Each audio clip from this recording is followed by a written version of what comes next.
alaikum. This is Dr. Tazeen, mentor at Study ABCOG, and I'm here with Triple S series with a very interesting topic about non-epithelial ovarian cancers. This is very famous exam question. This has been frequently asked, so we should have clear idea that how we have to grab this topic to answer the exam questions. So first of all, in the UK, ovarian cancer is sixth commonest cancer in the woman, and it is responsible over 4,000 deaths annually.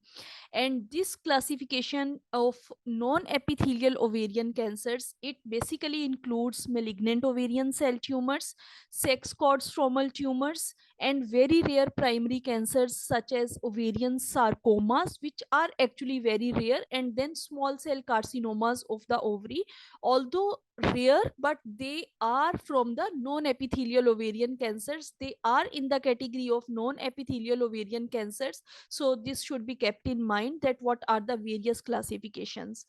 When we talk about the pathophysiology of these non-epithelial ovarian tumors, first of all we should keep in mind that the ovaries basically they originate from the intermediate mesoderm, and they develop within the mesonephric ridge, descending through the pelvis to lie in the ovarian fossa. So this is basically the basic normal development of the ovaries, that how they are developing. And then further the ovary is divided into cortex and medulla, and the cortex is composed of ovarian follicles, interstitial gland cells are there, and stroma is there. Okay, so then what actually we have to remember, that sex cord stromal tumors are the tumors, they arise from various cell types and from the primitive sex cords and the stromal cells. And stromal cells include theca cells, they can be fibroblast cells, and they can be Leydig cells. So the sex cord stromal tumors are basically originating from the theca cells, they can be originating from the fibroblasts, or they can be originating from the Leydig cells. The clinical presentation of non-epithelial ovarian tumors, the commonest presentation is that persistent abdominal distension is there, or the patient, we know that in the ovarian malignancy, the patient is coming to us with blotting, they are having the blotting symptoms, or the ovarian some presence of pressure symptoms can be there, heaviness in the abdomen, abdominal distension can be there, or there can be pelvic or abdominal pain. And if the mass is there and they are having pressure symptoms, then it can be urinary urgency, frequency, and menstrual irregularities can also be there. As with other ovarian masses, many women are asymptomatic, and that is actually the reason that these tumors they are diagnosed late. As the women they exhibit the symptoms, or they are basically asymptomatic in the initial phases.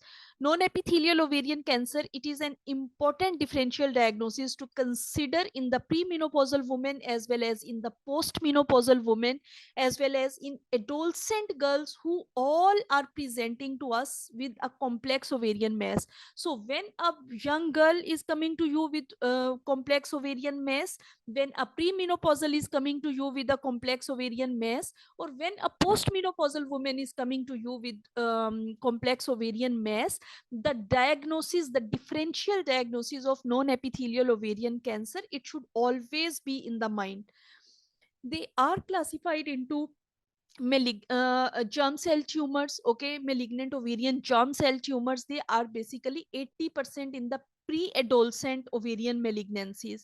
Then sex cord stromal tumors are there. So sex cord stromal tumors are basically, they can present at any age with adult type granulosa cell tumors, mainly occurring in the perimenopausal and postmenopausal women, while Sertoli Leydig cell tumors, they can be in the young age.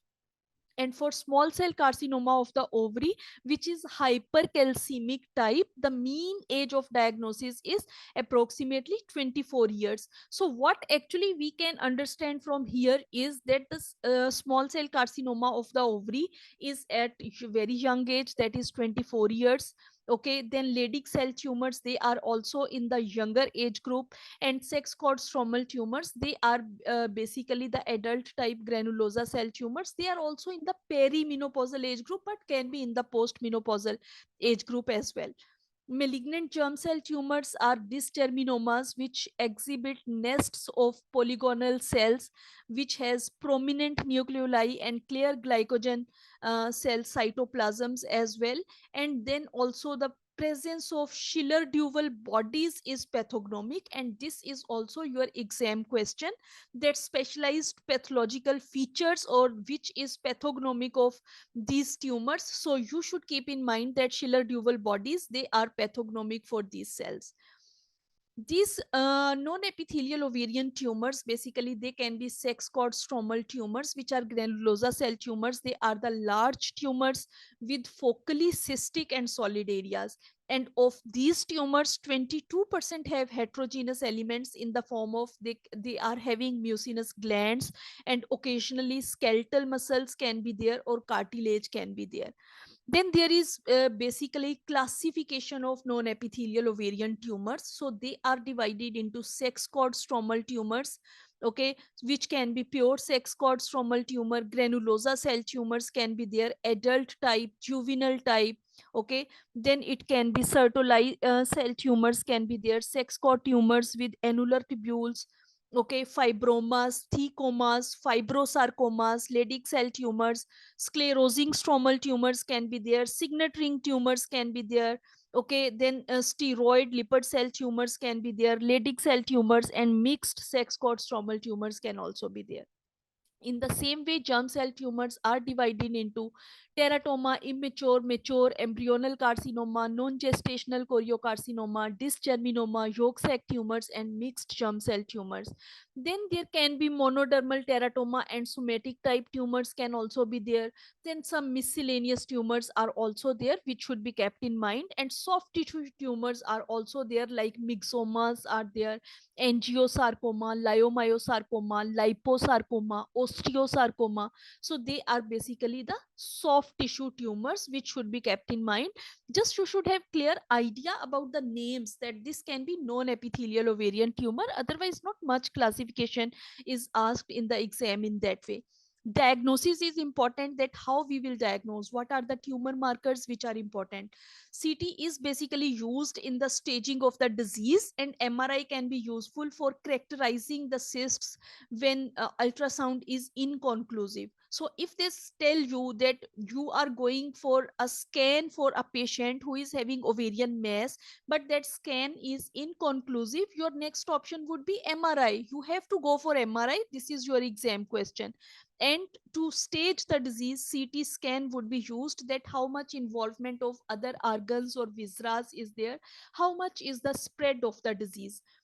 Serum CA-125, LDH lactate, dehydrogenase, alpha fetoproteins, and human chorionic gonadotrophin levels, they should be measured in all women under 24 years of age with complex ovarian mass.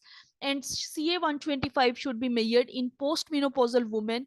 Carcinoembryonic antigen and CA-19-9 can also help in diagnosis and indicate the likelihood of mucinous or endometrioid ovarian tumors. CA-125 levels are usually raised in the epithelial tumors, as we know. However, it is raised in 50% of the early disease and can be raised secondary to endometriosis, fibroids, or pelvic infections. In postmenopausal women, a risk of malignancy index is calculated. As we all know that how the risk of malignancy index is calculated, that we are taking into consideration the CA-125, the menopausal status of the woman, and the ultrasound features. Now, depending upon the RMI calculation, we will see that how would be the care of this patient. Okay, so in the postmenopausal woman, if the RMI score is more than 200, then further imaging would be done for that patient to find out that would be the what actually would be the situation, that how you have to manage that patient. Okay, CT scan of the patient in the form of further imaging would be arranged, and then referral to the gynecologist, oncologist, and multidisciplinary team review, and they will decide that whether it is low likelihood of malignancy or this is high likelihood of malignancy. So according to that, it would be the surgical management of the patient if it is needed. So here you can see that this is MRI image of an ovarian yolk sac tumor. Sac tumors are basically the complex ovarian masses with solid and cystic components. So if in the scenario they give you that a patient, she is having a complex ovarian mass with solid and cystic areas, so then it should come into your mind that this can be a yolk sac tumors. Okay, so the scenario would be that a patient has presented to you with complex ovarian mass and it shows solid and cystic area, so what would be your diagnosis? And then you should keep in mind that what can be the diagnosis. Okay, so then there comes the presentation of tumor markers, that how these tumor markers they would be exhibited in these non-epithelial ovarian tumors. One thing you have to remember is that there can be more than one tumor marker which can be the landmark of that tumor. Okay, so as you can see in the form of embryonal cell carcinomas, it can exhibit alpha fetoprotein as well as there can be LDH raised as well. Okay, immature teratoma also alpha fetoprotein and LDH can be raised, and also the hydroepiandrosterone can also be raised. Okay, so in this way you should have clear idea that in case of Sertoli Leydig cell tumors, it can be alpha fetoprotein, it can be inhibin, it can be A4, it can be dehydroepiandrosterone. So various tumor markers they can be exhibited by, like these are the Sertoli Leydig cell tumors. Okay, so they would be exhibiting that alpha fetoprotein can be raised. Okay, then inhibin can be raised, testosterone, as this is Leydig cell tumor, so testosterone can be raised. Okay, A4 can be raised, and then dehydroepiandrosterone, this can also be raised. So there can be possibility that more than one tumor markers are given in the scenario. There can be possibility that more than one tumor markers can be raised in that specific non-epithelial ovarian cancer. So that should be kept in mind, that what would be raised in this, like you are just thinking about alpha fetoprotein, they are giving you other tumor markers, then you should have clear idea that there can also be possibility that this can also be raised. Full staging is achieved through surgical approach for these tumors, and this includes mesenterectomy, biopsies of the peritoneum and pelvic and para-aortic lymph nodes, along with the pelvic washings. However, when there is suspected non-epithelial ovarian cancer, fertility conservative surgery should be done as the initial approach in young girls, adolescents, and those women whose family is not complete and who wish to extend their family, or who wish to retain their fertility. So before surgical staging, preoperative investigations are very, very important in these patients, which should include transvaginal scan, okay, CT of the thorax, abdomen, and pelvis, chest X-ray, and blood tests are important, so that you can optimize the health of the woman before embarking on surgery. So the preoperative investigations, optimization of health situation, and then undergoing surgery.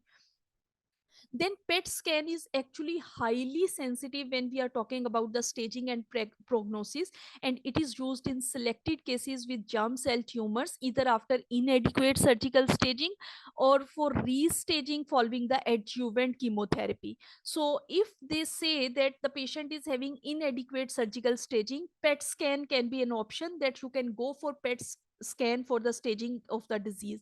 And also, if you have given adjuvant chemotherapy to the patient and then they ask you that now what would be your option, then you can go for PET scan to restage the disease. There can be downgrading of the down staging of the disease. You have given the chemo, maybe there is some resolution of the tumor, or there may be some down staging of the disease. For that, PET scan would be used.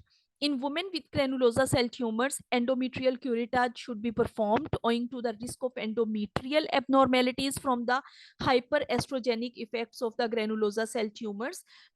Germ cell tumors as well as sex cord stromal tumors, they are highly sensitive to chemotherapy, and even the advanced disease, it can be successfully treated with the use of chemotherapy. Okay, then there is basically the stratified risk models of germ cell tumors. Okay, so these can be like, how is the prognosis of the disease? Dysgerminoma, no mets other than lungs, it has good prognosis. When the lungs are there, beyond lungs lymph nodes are involved, then it has intermediate prognosis. Okay, and all other subtypes of malignant ovarian germ cell tumors, no mets other than lungs, lymph nodes, or peritoneum if they are there. Okay, and if the alpha fetoprotein is less than 1000, hcg is less than 5000, ldh is less than 1.5 times of normal, then the prognosis of the disease is good. Okay, if the mets other than lung, lymph nodes, or peritoneum and more than one of the following, that alpha fetoprotein is 1000 to 10000, hcg is 5000 to 50000, ldh is 1.5 to 10 times of the normal, then it is intermediate prognosis of the disease. And when the lungs are there, beyond, when the lung mets are there, lymph nodes are involved, peritoneum is involved, alpha fetoprotein is more than 10000, okay, beta hcg is more than 50000, ldh is more than 10 times of the normal, okay, then the prognosis of the disease is poor, and the survival rate in the 5 years would be 50% only in that stage. Okay, so these are the 5-year survival rates when the localized disease is there. It can be in case of invasive 92%, stromal 98%, and germ cell 98%. But when it is actually spreading and it is involving the other organs, and then you have to keep in mind that the survival can be poor in these patients. The management of non-epithelial ovarian tumors are surgery and chemotherapy, which form the basic pillar for the treatment of these tumors. The aim of any surgical intervention is basically to achieve macroscopic cytoreduction of the tumor, as removal of the visible deposits is associated with improved survival. Fertility conservative surgery can be done in those patients whose family is not complete, who are young. Okay, so in those patients, fertility conservative surgery can be done in the form of unilateral salpingo-oophorectomy, which is now the common practice.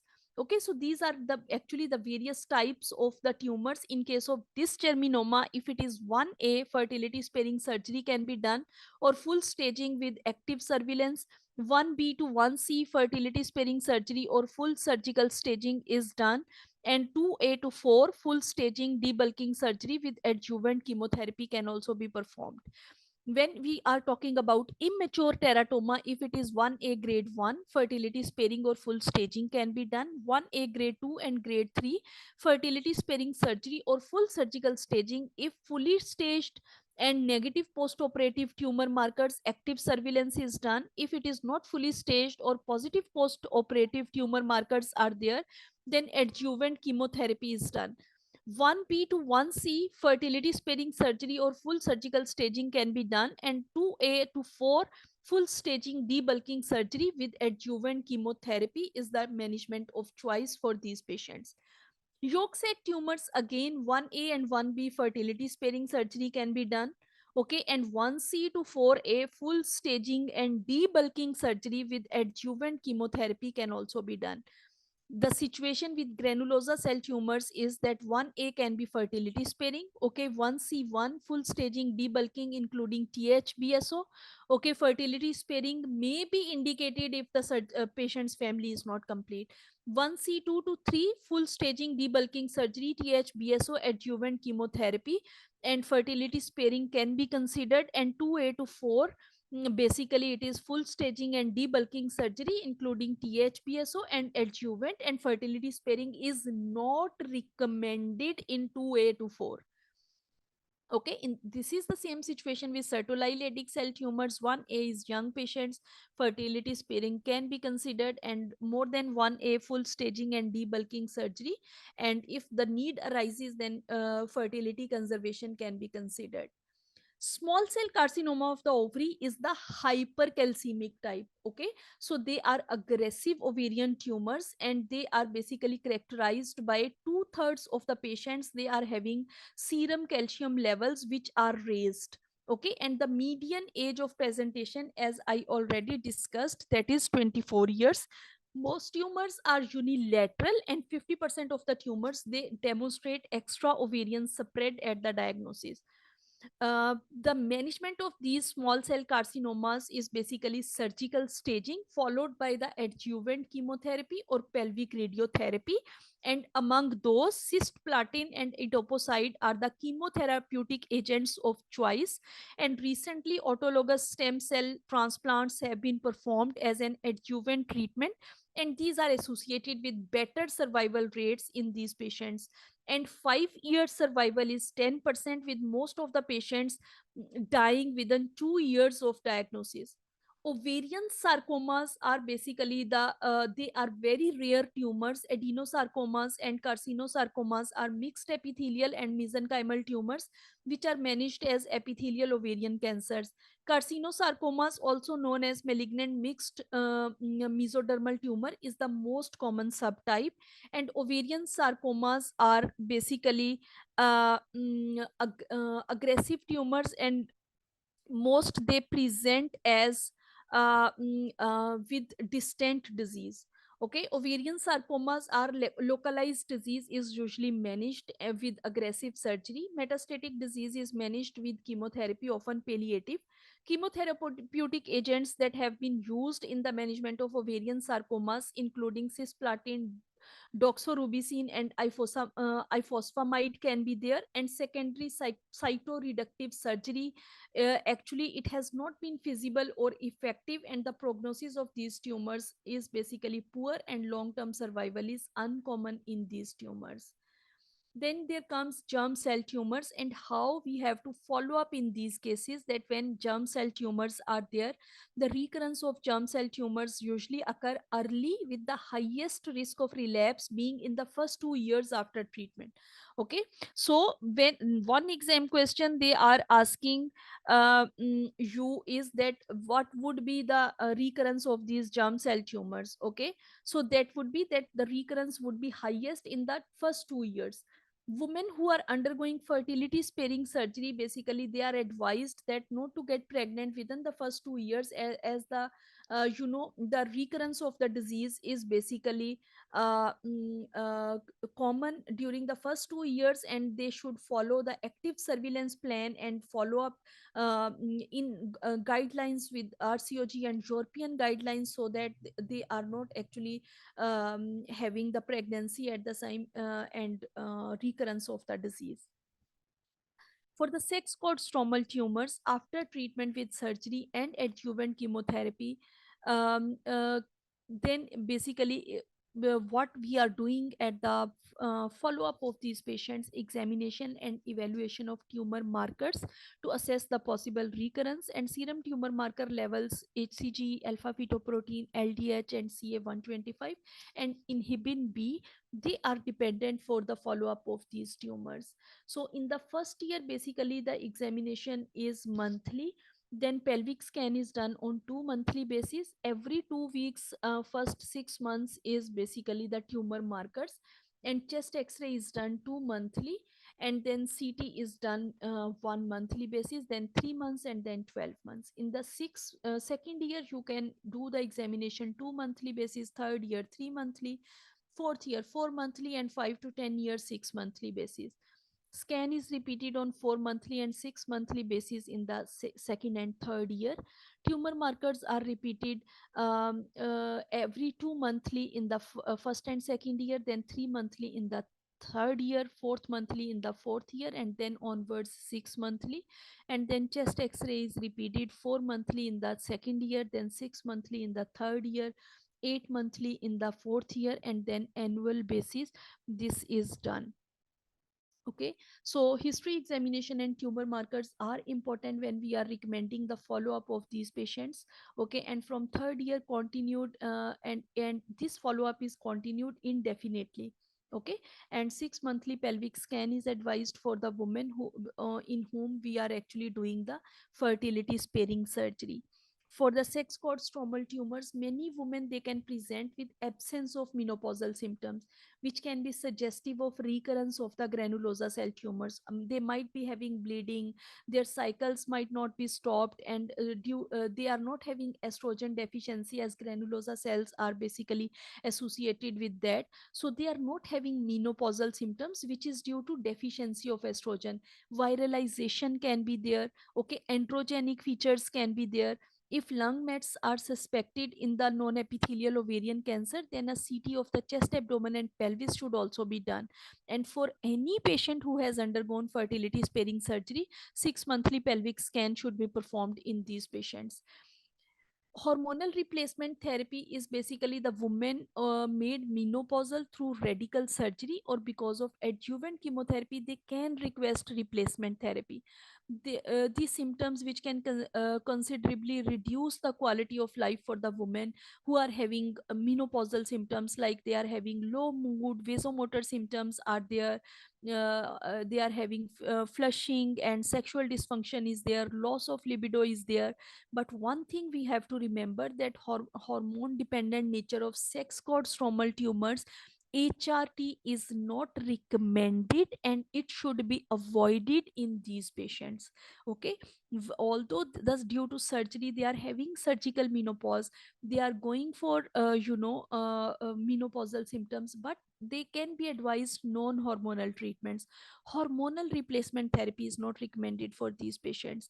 And as these patients they undergo a lot of mental trauma when they are diagnosed with ovarian cancers, so the psychological support is very very important in these patients to undergo. Okay, early involvement and of the support groups, early involvement of the counselor, that is very very important in the management of these cases. So that was all about non-epithelial ovarian tumors, their presentation, their follow-up. It is very important when you can do the fertility sparing surgery, when you cannot go for fertility sparing surgery, how to do the follow up, what about the hormonal replacement therapy, what about the psychological aspect of the disease. All these are very very important in the management of non epithelial ovarian cancers. I wish you all the very best for your exams. Have a great day. Thank you.